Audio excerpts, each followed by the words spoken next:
E aí, beleza? Salve, salve! Se você não me conhece, muitíssimo prazer, sou Calvoso, estou por aqui direto. Olha só, se você não sabe, nessa quinta-feira teve promoção no Maracanã, é isso mesmo. Pague um e leve dois. Foram dois jogos distintos nessa quinta-feira lá no Maracanã, no Fluminense, sob o comando do Fernando Diniz. Se você ficou com a pulga atrás da orelha com o primeiro tempo e entusiasmado com o segundo tempo do Flusão, eu vou te esclarecer uma coisa. Nem tanto ao mar, nem tanto à terra. Mas fica ligado no que eu vou te dizer até o final desse vídeo. Vale a pena. Agora, enquanto isso, mete o dedo no like, se inscreve no canal. Vai ajudar pra caramba aqui teu parceiro.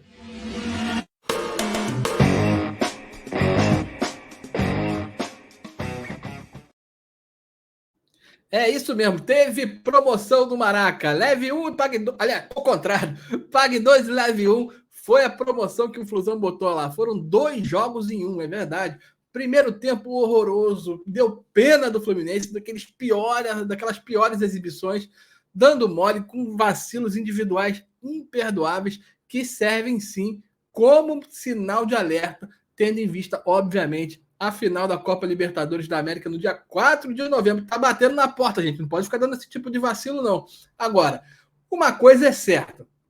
O Fernando Diniz deve ter entendido o seguinte, gente, esse futebol que eu vi no primeiro tempo não é o futebol que eu vi no segundo. Isso é muito, foi assim, uma das maiores distopias, uma maiores diferenças de um time no primeiro para o segundo tempo que eu já vi na vida. Foi muita diferença.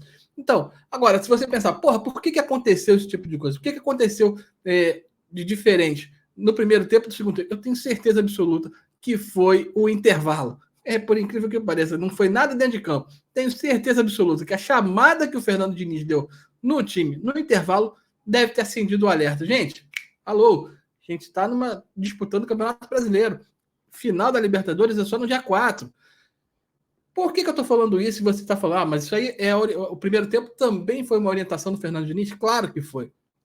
Mas, evidentemente, se você prestar atenção no semblante, no que ele está gritando, no que ele está orientando, toda hora ele falava, gente, para frente, e os jogadores teimavam em fazer aquele joguinho lá de trás, que já está provado que não serve para nada. Para que aquele toque lá atrás? Para que ficar tocando a bola ali atrás? O Fernando Diniz orienta que saia jogando, mas não necessariamente ficar tocando lá atrás, atraindo o adversário, que inclusive já sabe como que o Fluminense joga, já sabe combater esse tipo de jogo, já sabe como fazer o time se sentir acuado nesse momento. Então, ver o Cano dando bola de canhota dentro da área, sem olhar, foi uma das coisas mais absurdas que aconteceram. Então, esse tipo de vacilo acontecer lá na final da Libertadores, a gente esquece. Não vai ter como o Fluminense pensar em outra coisa a não ser de ficar com vice-campeonato. Então, serviu de alerta. E o Fluminense tem que entender que a saída de jogada, início de jogada, lá no campo de defesa, é fundamental que saia assim de uma forma com toques específicos, sabendo onde vai jogar, em vez de chutão. Agora, sabendo que tem que ser ofensivo. Esse toque de bola lá tem que ser lá na frente.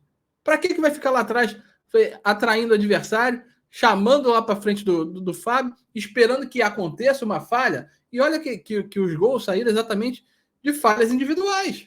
Mais uma vez, a gente tem que entender que alguns jogadores, e aí eu vou citar exatamente o Ganso no primeiro tempo, que estava com sono constante, e o Ganso eu falo tranquilamente, porque eu já falei pessoalmente para ele, falei, Ganso, eu não acreditava em você, te dou a minha mão palmatória, quem quiser tem vídeo lá atrás, mostrando inclusive que eu já falei com ele pessoalmente, ele já brincou comigo, me deu a mão, me deu o tapinha aqui, porque ele recuperou isso.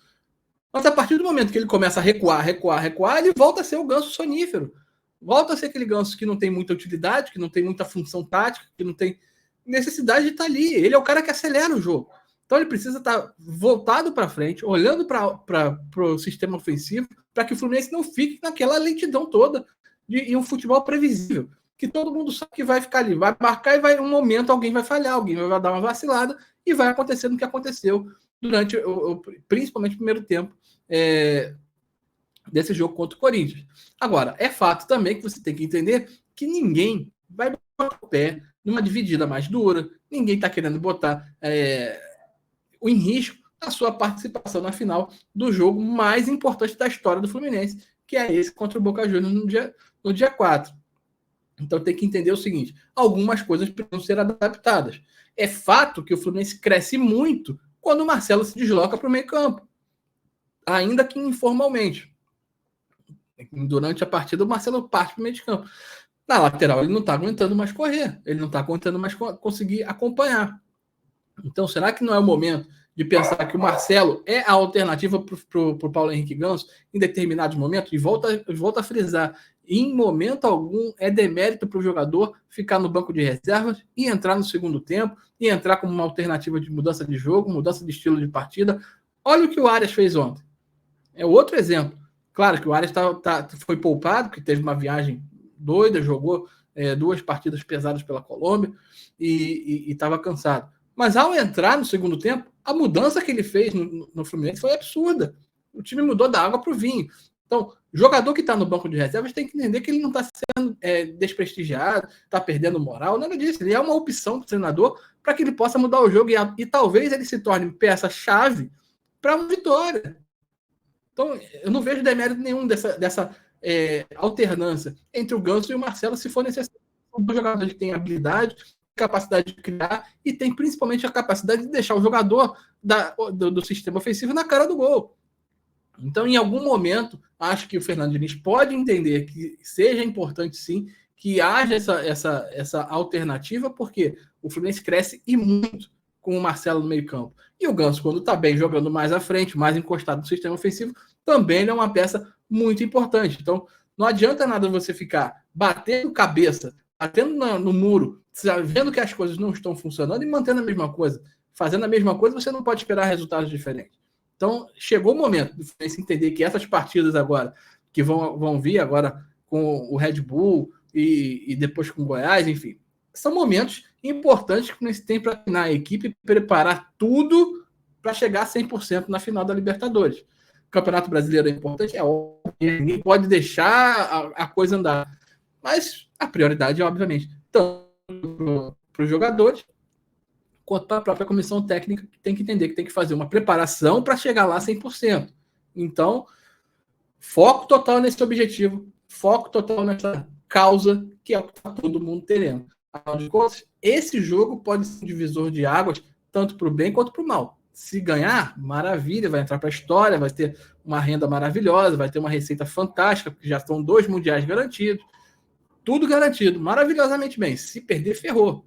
Se perder, aí vai se disputa para ver se consegue se classificar para o ano que vem na Libertadores de novo, aquela pressão danada. A gente sabe que a tendência com uma derrota é que o time caia de produção ano que vem, porque jogadores importantíssimos vão sair, isso é fato. O André vai sair, provavelmente o Nino vai sair, o Arias vai ser muito cobiçado pelo futebol europeu, então você vai perder algumas peças importantes para o ano que vem. Sem dinheiro sem recursos e sem planejamento de competições importantes, o sinal vai ficar bem perigoso. Então, nesse momento, é hora de se apoiar todo mundo que está ali, e aí eu entendo o torcedor que vaia os jogadores, o Marcelo ontem foi alvo de vaias, eu particularmente não concordo, eu acho errado esse momento fazer esse tipo de coisa, apesar de compreender que o torcedor sim tem direito de fazer esse tipo de coisa, mas não acho legal. O que vai somar isso? O Marcelo ficou mais tranquilo depois que recebeu a vaia, ele é um jogador inexperiente que não sabia o que estava fazendo ali naquele momento, então a vaia nesse momento, véspera de um jogo importante, não vai ajudar nada, só aumenta a tensão, só aumenta a pressão e gera ferramenta para que a galera que está ali querendo criar qualquer tipo de picuinha, e a gente já viu que tem um monte de gente, um monte de time rival aí, querendo criar problemas onde não tem, você está dando ferramenta para isso. Então, próximos jogos, Fernando Diniz tem que entender que talvez seja importante fazer um rodízio, fazer poupar alguns jogadores, queimar os cartões amarelos, agora é a hora de fazer isso tudo. Para que lá na frente, dia 4, a torcida saia feliz do Maracanã, que é o que está todo mundo desejando, é o que está todo mundo querendo, e é o que vai acontecer se Deus quiser. Se você concorda comigo, mete o dedo no like, se inscreve no canal e deixa teu comentário. Se você não concorda também, mete aí, faz o comentário que eu quero ouvir a tua opinião, para que a gente possa trocar ideia, tá bom? Valeu, até a próxima, tchau, tchau.